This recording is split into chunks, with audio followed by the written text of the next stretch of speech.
Oi, gente, sejam todos muito bem-vindos e bem-vindas ao Amarelas On Air. Eu sou a Marcela Rau e hoje eu tenho o prazer de receber aqui o presidente do Republicanos, Marcos Pereira. Presidente, seja muito bem-vindo.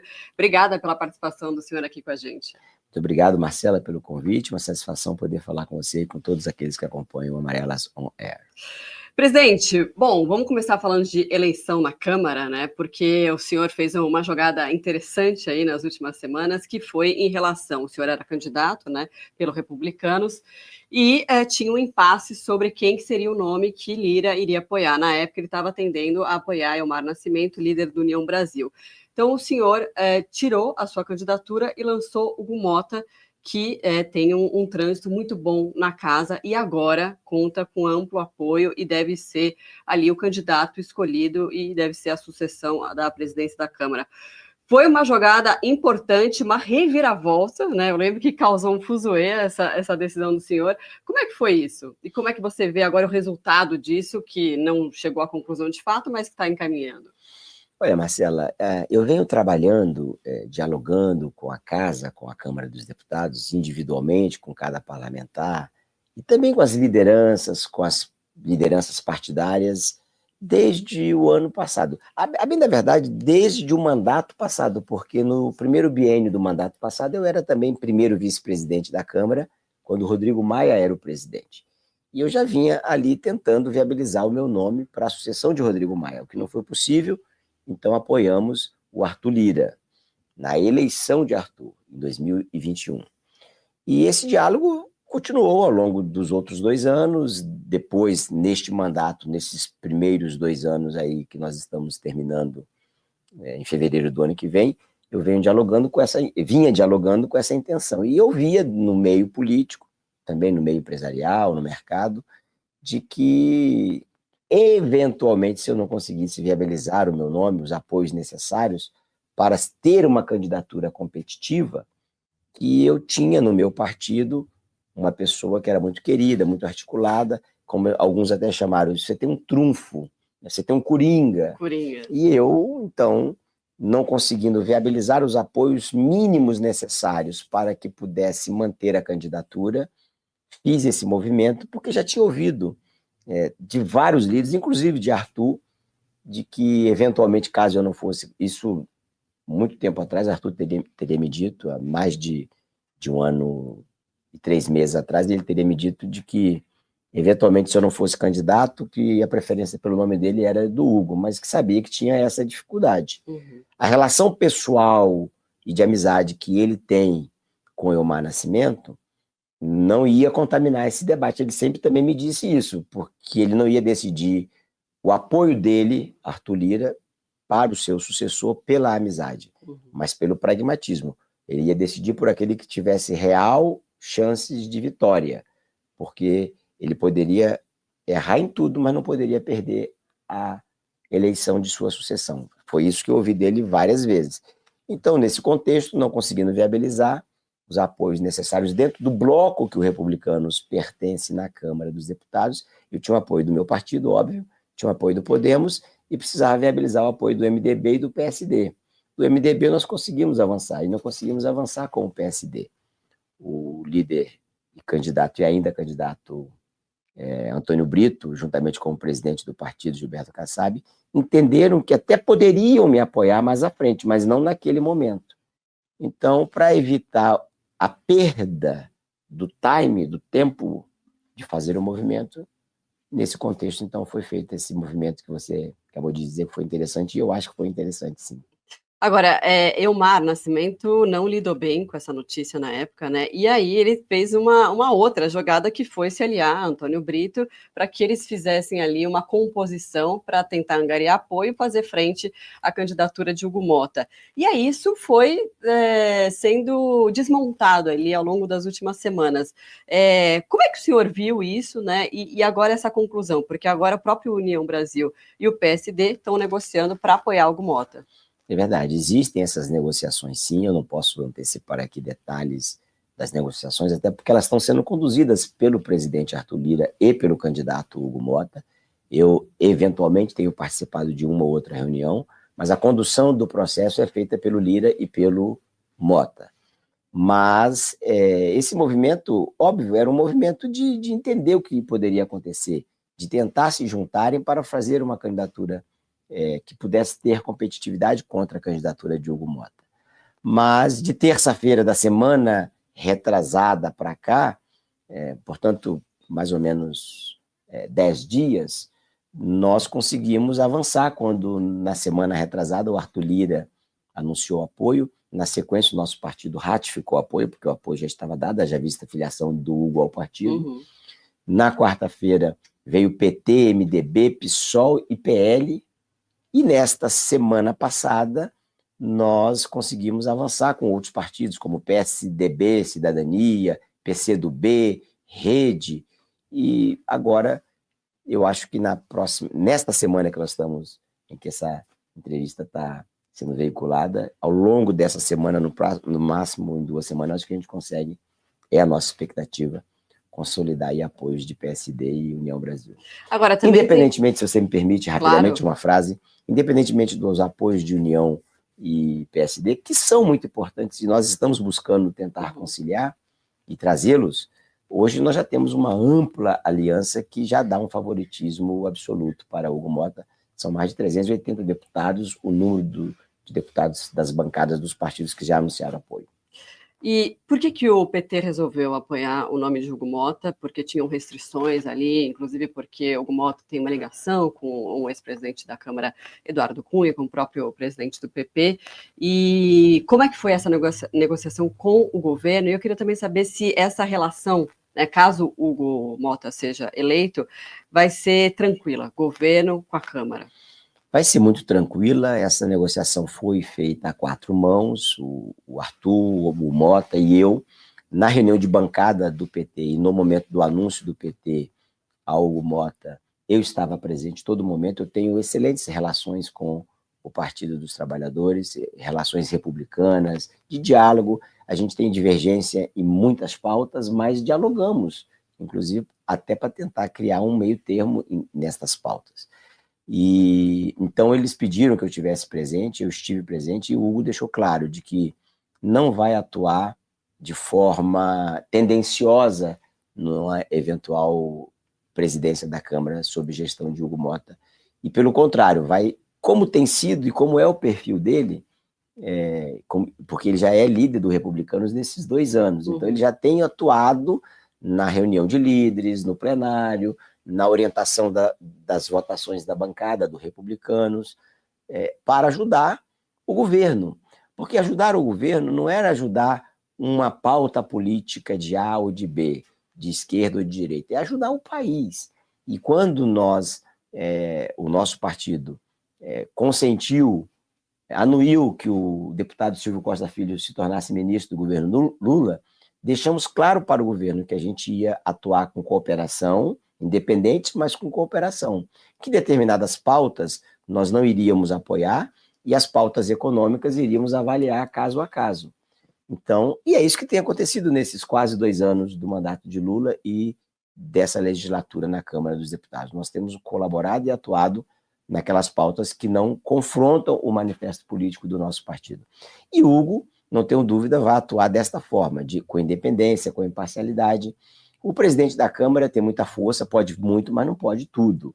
Ele precisa trazer para perto para conseguir fazer determinados movimentos os líderes da maioria dos partidos, porque ao final do dia tudo é votado e é votado pela maioria. Então, eu acho que o diálogo lá com o PT foi muito bom, com o governo também, e a gente vai, se o Hugo for presidente, a gente espera que será uma presidência com cooperação nas pautas que entendermos, que a casa entender que são importantes para o Brasil. Como tem sido a atuação de Arthur Lira. Tudo que o governo apresentou e que não foi conflitante com aquilo que a gente, quando eu digo a gente, agora eu digo a casa como um todo, entendia, foi aprovado. Sim. Agora, uma das pautas que gera embate, né, entre PT e PL, que são partidos que apoiam a candidatura do Hugo, é o PL da anistia, que acabou agora sendo postergado, né, porque foi para uma comissão especial, ali por uma decisão do presidente da casa. Eu queria saber se isso vai ser pautado antes da eleição da Câmara, e se o senhor acha que vai ser aprovado? Não se o senhor é a favor ou contra. Eu quero saber também isso, mas eu queria saber também se o senhor acha que a Câmara vai aprovar. Olha, há uma expectativa, há uma promessa do presidente Arthur Lira de que ele vai pautar ainda na sua gestão. Portanto, teria que ser aí até 20 de dezembro, porque a partir de 20 de dezembro começa o recesso. E nós estamos confiando muito nisso. Quando ele criou a comissão, aliás, uma decisão acertada, que eu já o parabenizei, ele tira o debate ali da CCJ, porque a função da CCJ é apenas avaliar a legalidade e a constitucionalidade do projeto. O mérito, a CCJ não tem que ficar se atendo a mérito. E o mérito agora, então, será debatido numa comissão especial. Eu acho que ele acertou. E ele também, quando fez isso, antes de fazer isso, conversou com o grupo do PL, o líder do PL, o ex-presidente Bolsonaro, conversou também com o líder do governo, com o líder do Partido dos Trabalhadores, e prometeu para todos que ainda na gestão dele pautaria. Então eu quero crer que ele vai pautar ainda na gestão dele. Se vai ser aprovado ou não, eu não sei, porque a gente brinca que você sabe como o projeto entra, não sabe como ele sai. Depende muito de como será o texto que vai ser submetido ao plenário e dependerá muito dos argumentos de ambos os lados, os que são favoráveis e contra, no dia da votação. E o senhor é a favor? Eu acho que, ao conhecer a Câmara como eu conheço, eu acho que é possível que tenha uma maioria para aprovação. Mas não posso cravar, não posso afirmar, porque a gente já viu lá projetos que a gente achava que tinha maioria e no final não tinha. Não tem, né? Mas o senhor é a favor do Eu não posso, Marcela, dizer minha opinião pessoal agora, como eu vou votar, porque, primeiro, eu não conheço o texto, a integridade do texto ainda. Segundo, quando eu falo uma opinião, quando eu antecipo uma opinião de um voto que eu ainda precisarei fazer, eu acabo, de certa forma, influenciando alguns colegas, sobretudo dentro da bancada do partido. Mas o senhor acha que eu sou presidente nacional. E, por fim, mas não menos importante, aí eu não posso me despir da condição de jurista, de advogado, de professor de direito. Eu estou concluindo agora, no ano que vem, se Deus quiser, estou me esforçando para isso, o doutorado em Direito Constitucional, fiz o mestrado em Direito Constitucional. Não posso me despir dessa condição também de quem estuda e de quem tem uma vida acadêmica na área do direito. Uma anistia, a bem da verdade, ao pé da letra, numa interpretação literal da Constituição, só poderia ser votada e aprovada depois que o processo estivesse total e completamente finalizado, o que não aconteceu ainda. O que significa isso, tecnicamente falando? Que vai dar margem para judicialização. E o Supremo, provavelmente instado a se manifestar, deverá dizer que esse projeto aprovado é inconstitucional. Por quê? Porque foi aprovado no momento em que os inquéritos e os processos ainda estavam em andamento. Presidente, como que o senhor viu o resultado das eleições municipais, né? O partido do senhor cresceu bastante em número de prefeituras, e se isso dá capital político para negociar mais espaço no governo, se for isso que vocês querem?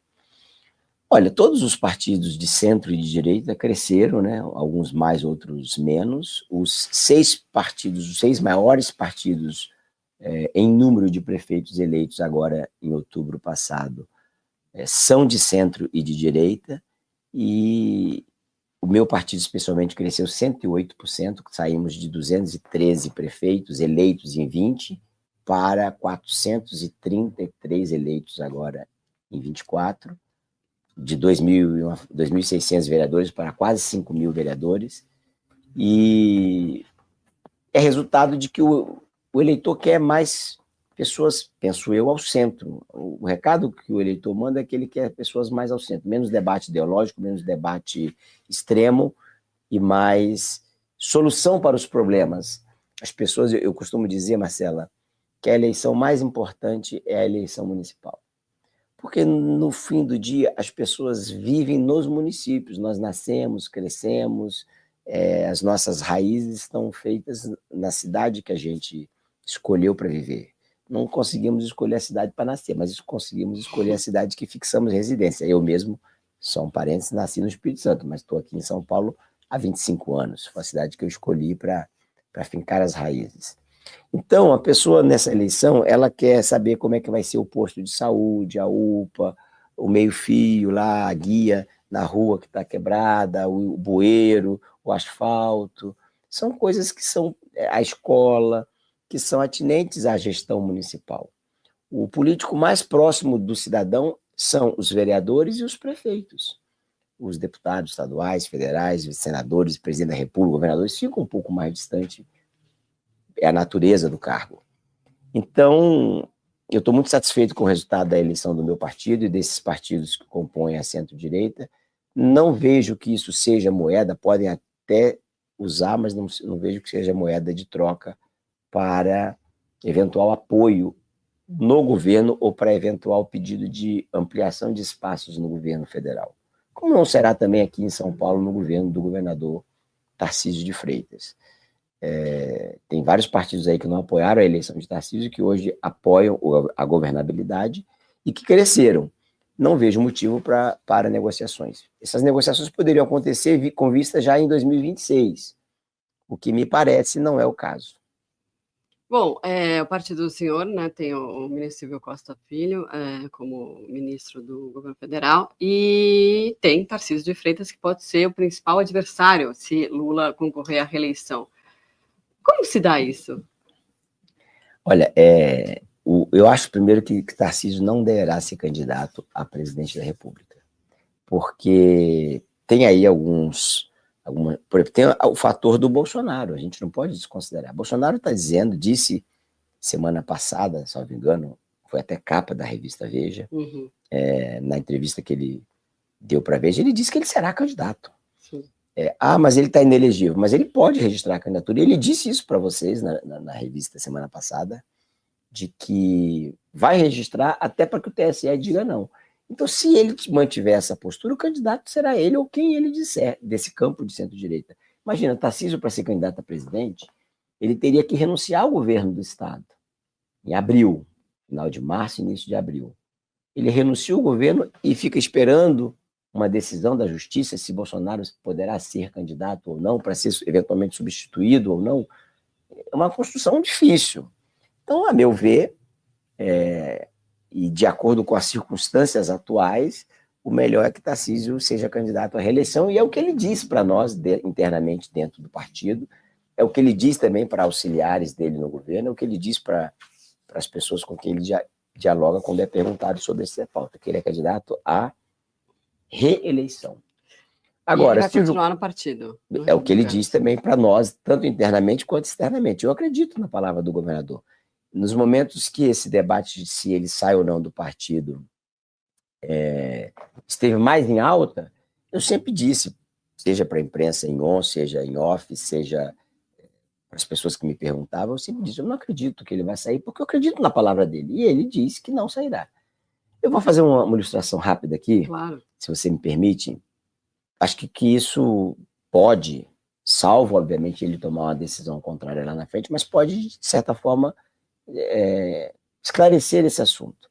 Quando o Tarcísio ainda era ministro, você concorda que ele, como ministro, servidor de carreira, ele não tinha cargo eletivo, ele nunca tinha disputado uma eleição, então a decisão dele dependia muito mais da decisão do presidente Bolsonaro do que dele. E eu vinha dialogando com ele tinha lá algum problema, não sei de que natureza, de que ele não gostaria de ir para o PL. Ele chegou a dizer para mim, Marcos, se for para ir para o PL, eu não serei candidato. Um dia eu converso com o Tarcísio aqui em São Paulo e digo para ele, a gente tem disposição para que você venha para o nosso partido. Isso mais uma de várias conversas, porque até você chegar numa decisão tem muitas conversas. E você, não sei se você sabe, Bolsonaro tinha me dito 2 semanas antes dessa conversa minha com o Tarcísio, que ele não abria mão no PL do Luciano Hang e do Tarcísio. Eu disse para ele assim, presidente, o Luciano Hang não vai ser candidato, acabou de me dizer 15 dias atrás que não será candidato a nada. Tarcísio, a gente conversa depois. Quando eu chamo o Tarcísio, eu digo para ele, Tarcísio, o Bolsonaro me disse isso 2 semanas atrás, você vai lá e convence ele, e venha para o nosso partido, já que você disse que não tem disposição, não se identifica no PL, você me disse, ele tinha me dito, que leu o manifesto político do partido, as posições do partido, na pauta econômica, na pauta de costumes. então que você se identifica com esse partido. Então, convence o Bolsonaro para vir. Duas coisas estão resolvidas: a sua candidatura com o nosso partido e não aquele que você não quer, e o apoio do partido ao presidente Bolsonaro para a reeleição dele. Porque você vindo, não tem como não apoiá-lo. Porque a forma como o Bolsonaro está fazendo, que é levar todo mundo para o PL, fica difícil. Por que eu apoiaria ele para a reeleição? Uma conversa franca. E a Tarcísio, então, 7 dias depois, me ligou e falou: o presidente quer tomar um café com você e vai fazer o acordo contigo. E ele veio para os Republicanos, nesse contexto. Termino dizendo o seguinte: quando ele tinha, penso eu, muito menos condições de manobra, de decisão, porque ele não era nada, entre aspas, ele era um ministro, um funcionário, falando politicamente, né? Não era nada politicamente. Sim. Uma pessoa muito preparada, muito inteligente, muito capacitada.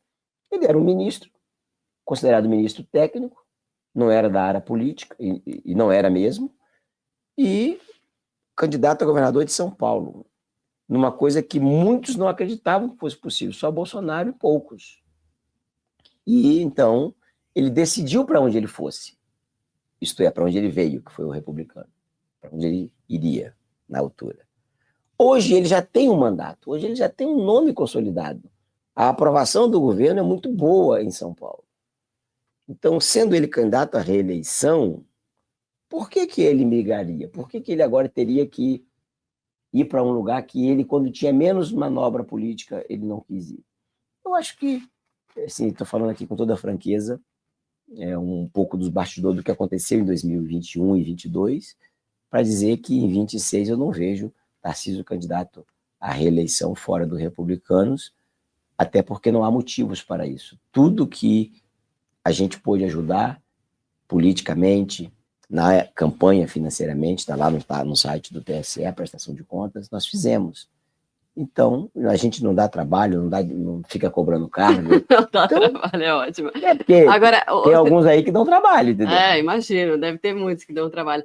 Agora, o senhor acha que o ex-presidente deveria ser anistiado? Olha, é um tema difícil de dizer, porque se eu disser agora a minha opinião, primeiro, ele já foi condenado? Para ser anistiado, eu vou me apegar à questão técnica. Eu não gosto de fazer debates, deixar de lado a tecnicidade para fazer debates eminentemente políticos. Se eu for para um debate eminentemente ideológico, eu tenho que tomar uma posição que é ideológica, mas que é contrária ao direito.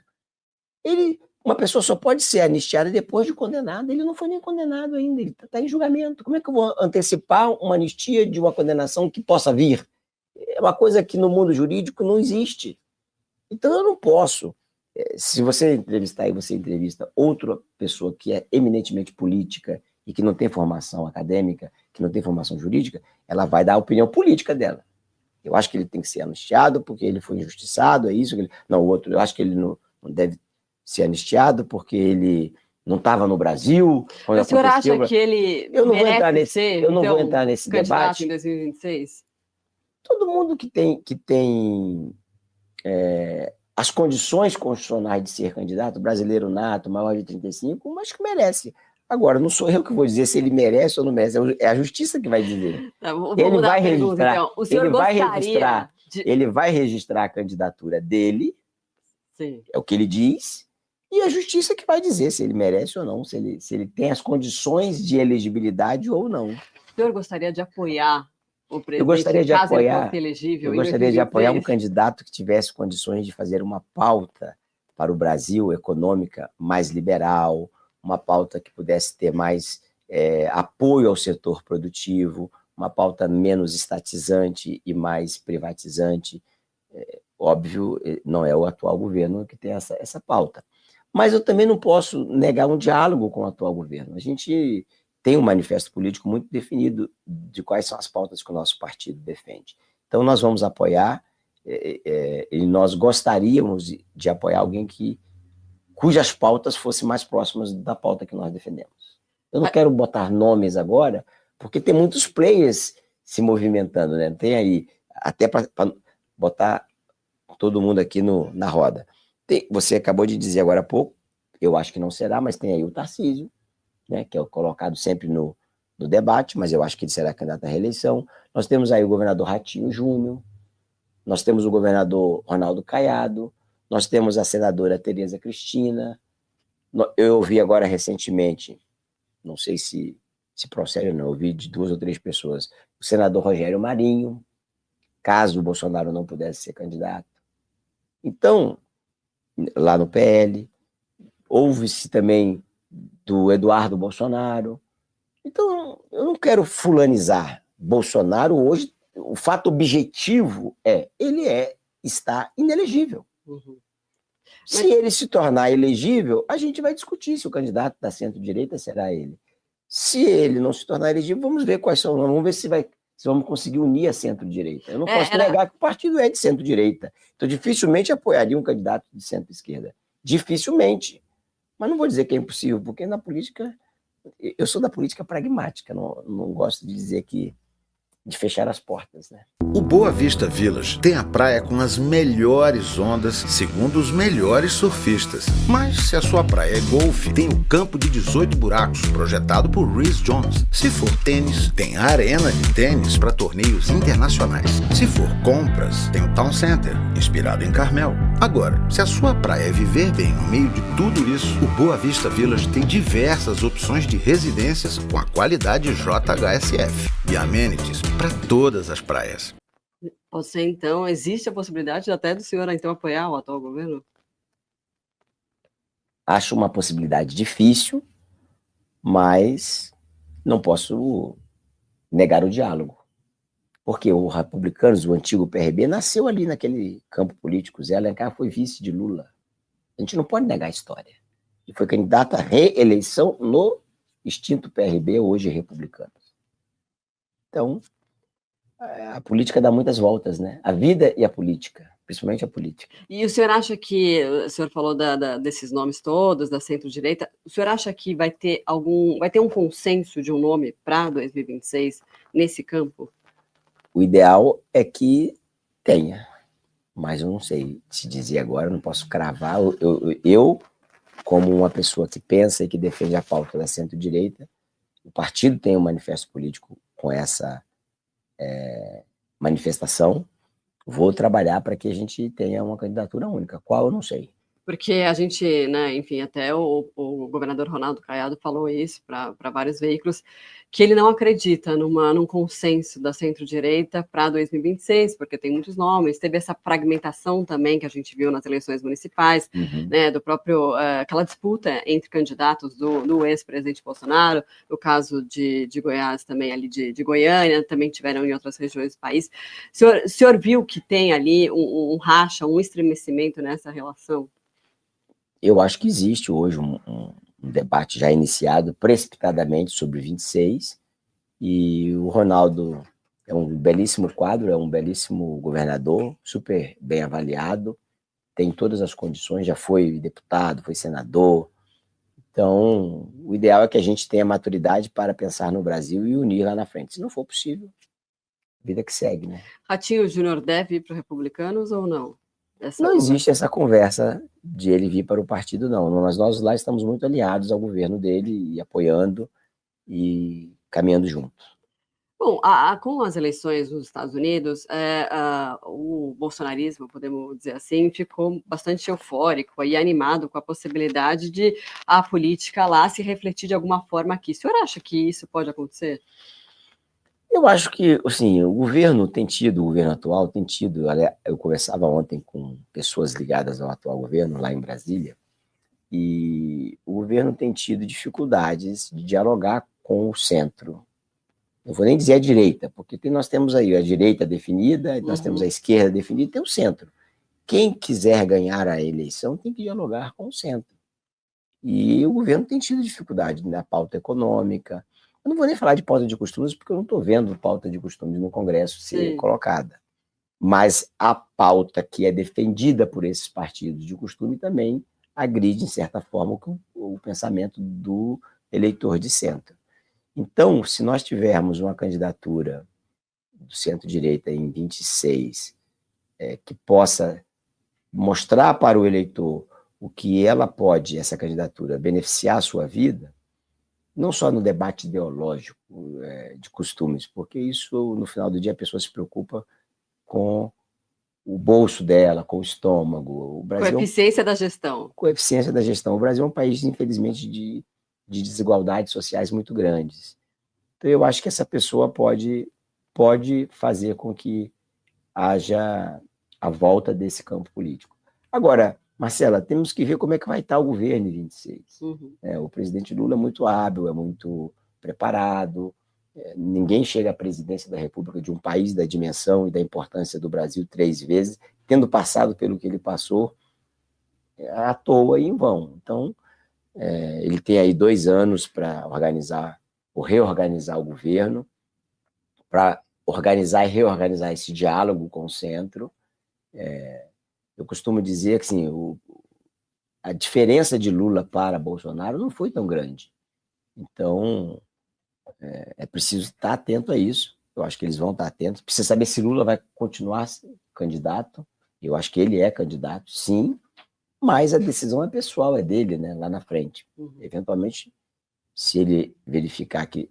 Uma vez ele me disse que não seria candidato, mas eu não acreditei, porque a primeira coisa... Não que ele minta, porque na política, como você tem muito tempo, você precisa dizer que não, para depois lá na frente avaliar, né? Sim. Você dizer sim precipitadamente não é bom. Então, tem que ver. A eleição com Lula na urna é uma, a eleição sem Lula na urna, a meu ver, é outra. Agora, o governo está discutindo esse pacote de gastos, né, e essa dificuldade de conseguir cortar para conseguir equilibrar as contas públicas e cumprir o arcabouço fiscal.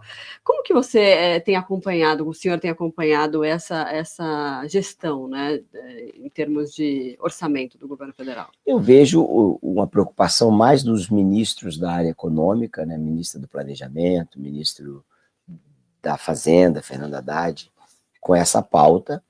E acaba que, de certa forma, havendo um confronto à pauta do partido. O Haddad, até que me solidarizo com ele, já o fiz algumas vezes, nós somos completamente favoráveis à corte dos gastos, ao controle fiscal, à manutenção do arcabouço, do teto dos gastos. Agora, a gente sabe, o Haddad também tem se mostrado, ele tem dificuldades, começa a dificuldade dentro do próprio partido dele. Então, eu torço para que ele consiga superar esse debate internamente, e aí internamente nos 2 campos, tanto no campo partidário quanto no campo do governo, para que a gente no Congresso possa apoiar. Qualquer medida que vise corte de gastos, que vise controlar os gastos públicos, que vise controlar o déficit público, nós no Congresso Nacional daremos, não tenho dúvidas, amplo apoio. E ele Inclusive, terá amplo apoio. Se precisar fazer corte em emendas. É necessário, temos que fazer, se for preciso. Agora, aproveitando o corte que a gente tem tá que ser geral, tem que ser linear, não pode ser só em determinados pontos. Aproveitando que a gente Todos têm que sacrificar, né? Pois é. Pelo menos é a minha opinião pessoal. Sim.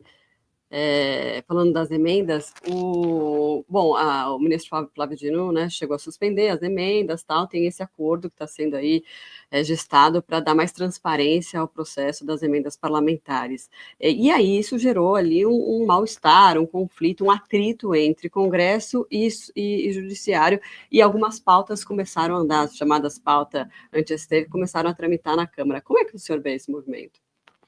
Eu acho que hoje não está mais assim, uma coisa ligada à outra, não. O diálogo está sendo feito entre a Câmara, o Senado, o Supremo e o governo federal, e nós teremos, obrigatoriamente, eu acho que teremos que gestar e fazer nascer um acordo, não sei ainda qual. Tem um texto que foi votado semana passada na Câmara, a gente tem informações de que o Supremo não está de todo satisfeito com o texto que foi aprovado, mas é um exercício, né? Parte do que está lá, uma boa e uma significativa parte do que está nesse texto, está já em acordo com o que vem sido dialogado com o Supremo, mas é óbvio que tem que ser dada transparência. No meu caso específico, né, eu não poderia perder a oportunidade aqui de fazer um merchanzinho, as minhas emendas, sejam elas as impositivas, sejam as emendas extra-orçamentárias, e desde a época que chamavam de orçamento secreto, elas são todas colocadas no meu site. Meu site é marcospereira.com, não tem .br, marcospereira.com. Está lá, listado, cidade por cidade, o valor que aquela cidade recebeu, para que foi, dos 2 mandatos que eu tenho, mandato passado inteiro e nesse mandato também. E ainda tem lá um íconezinho para busca. Se você entrar na busca, botar o nome da cidade, você vai naquela cidade. Se não aparecer o nome da cidade, porque eu não mandei nada para lá. Se aparecer o nome da cidade, vai estar especificado o valor e para que foi. Então, eu já trato com transparência desde que me tornei parlamentar em 2019. Eu acho que isso tem que ser feito, sim, porque eu não tenho nada a esconder. As minhas emendas são frutos de pedidos políticos que os prefeitos, que os vereadores me fazem, e não são poucos, são muitos. Eu defendo as emendas, defendo que o parlamento tenha participação, como é nos Estados Unidos, no orçamento da União, porque, veja você, um ministro que, eu vou citar aqui porque é meu amigo, me atende, sempre que preciso, ele está sempre solícito, mas o ministro do Pará, Jader Filho, ministro das cidades. Por mais que ele possa conhecer bem o Brasil, ele conhece melhor o Pará. Ele não vai conhecer tão bem as cidades do estado de São Paulo, que eu sou parlamentar. Eu tive voto em 643 cidades das 645. Não que eu tenha ido em todas elas, até gostaria de ter ido. Eu vou citar aqui uma cidade, por exemplo, Angatuba. Eu já estive várias vezes, o prefeito, inclusive, foi reeleito agora do nosso partido. Será que o ministro Jader Filho, não estou fazendo uma crítica, estou fazendo uma ilustração didática, já ouviu falar em Angatuba? Será que ele já ouviu falar da cidade de Borá, que é a segunda menor cidade do Brasil, que fica aqui no estado de São Paulo? Será que ele já ouviu falar da cidade de Sudminúcio? Será que ele já ouviu falar da cidade de Santa Rita do Oeste? São cidadezinhas de 3, 4, 5 mil habitantes. Mas eu conheço. Eu não só ouvi falar, como conheço o prefeito, como já estive várias vezes nesta cidade. E sei as demandas, porque o prefeito não tem acesso ao ministro, tem acesso a mim.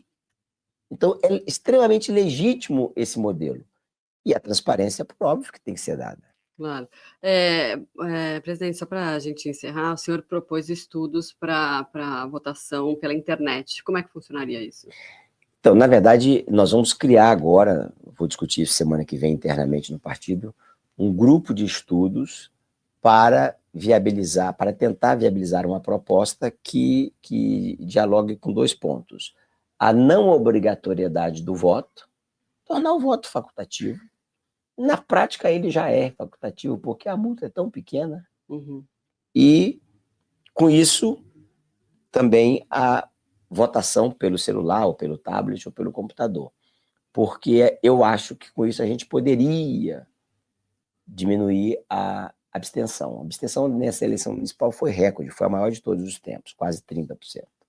Isso preocupa a gente. Quanto menos a população participar da eleição, pior fica. Acaba se elegendo pessoas que têm outras estruturas e outras condições e, às vezes, não é o que representa melhor a população. A Estônia já tem o voto 100% digital. A OAB de São Paulo vai fazer agora em novembro, 21 de novembro, a primeira eleição completamente digital. Eu sou advogado há quase 20 anos, eu já várias vezes fui votar em escolas, pegar filas quilométricas, trânsito nas imediações das escolas. E aí, quando eu falo de OAB, nós temos mais de 350 mil advogados aptos a votar na seccional de São Paulo. Isso já é mais do que a ampla maioria das cidades do Brasil, porque nós temos aí 100 e poucas cidades com mais de 200 mil eleitores. Então, já será um teste. Existiu um debate incipiente em 2020, eu posso te mandar depois essa matéria, o então presidente do TSE, ministro Luiz Roberto Barroso, sinalizando que a eleição de 22 já pudesse até ser feito um experimento com votação por internet, por celular, por tablet, por computadores. Não avançou, mas eu acho que isso é o futuro. Hoje, se nós estivéssemos tendo sessão na Câmara dos Deputados hoje, eu poderia marcar a presença e votar pelo celular. A gente pode decidir, o Senado também, o futuro do Brasil votando pelo celular, as pessoas também poderão decidir. É óbvio que nós não temos ainda um modelo, como evitar fraude, como evitar... Ontem uma jornalista me ligou, conversamos bastante sobre isso. Mas alguém pode coagir a pessoa a fazer um print do voto para vender o voto, ou... em troca de emprego, em troca disso, aquilo outro, assim, nós temos que tratar. Ela até mencionou assim, uma entidade de classe, como igrejas, por exemplo, poderia colocar um computador numa salinha e obrigar os fiéis. Ela está me provocando, porque sabe que eu sou evangélico. E sim, o sindicato dos metalúrgicos também pode fazer, o sindicato dos motoristas pode fazer, o sindicato dos garçons também pode fazer. Só que nós temos georreferenciamento.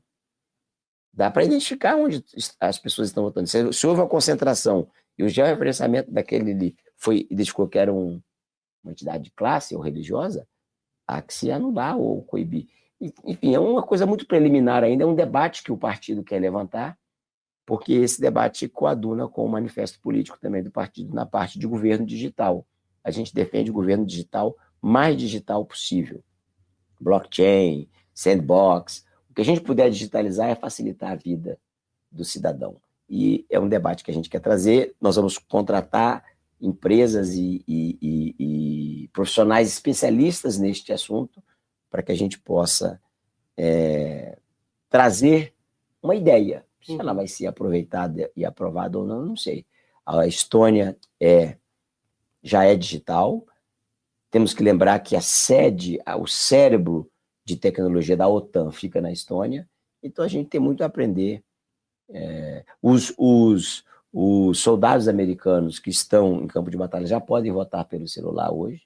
Então, talvez começar um estudo, um debate para facilitar e minimizar e diminuir a evasão de eleitores nas urnas. Sim, com segurança seria muito mais prático mesmo. Não tenho dúvida. Presidente, muito obrigada pela participação do senhor aqui. A gente recebeu o presidente do Republicanos, Marcos Pereira. Obrigada, até uma próxima. Até a próxima. Obrigada a você que nos acompanhou. Lembrando que todo o nosso conteúdo produzido em vídeo está na nossa plataforma de streaming, no Veja Mais, em vejamais.abril.com.br. Até uma próxima. Tchau, tchau.